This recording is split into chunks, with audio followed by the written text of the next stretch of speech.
Welcome to another Spanish class in Edutin Academy. It is nice to see you again.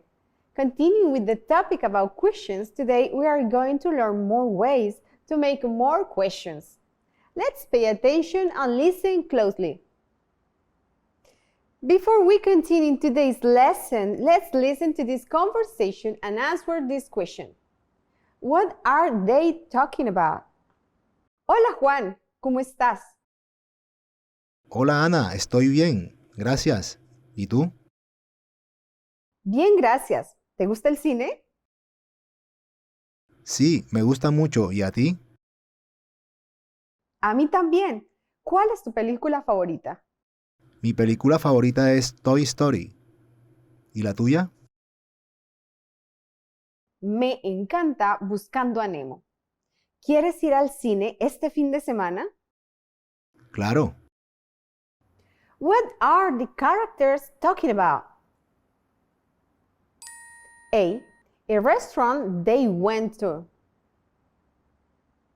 B. Politics. C. Their favorite movie.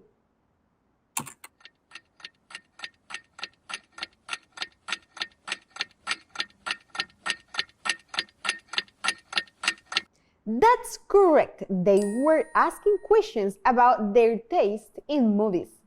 Now let's dive into today's lesson. Interrogative sentences or questions are an essential part of conversation. In Spanish, the structure of a question can be very similar to that of an English question, but there are some key differences. The most obvious is the use of inverted mark question at the beginning of the sentence. Let's start with yes/no questions. These are questions that can be answered with a yes or no. The easiest way to make one is by changing the intonation of your voice at the end of the statement. For example, ¿tú hablas español?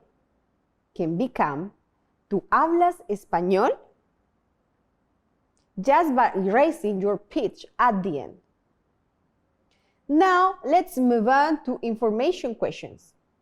These questions are used when you want to know specific information. They begin with an interrogative word like ¿qué?, ¿dónde?, ¿cuándo?, etc. Here are some examples. ¿Qué hora es?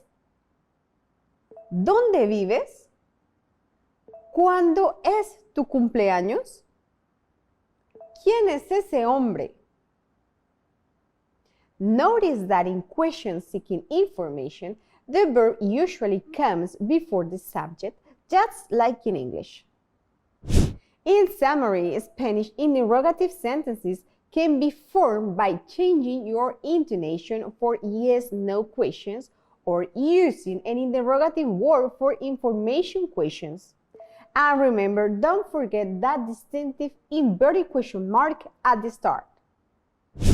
Now it's time for more practice. We would like you to make a questionnaire in the comments.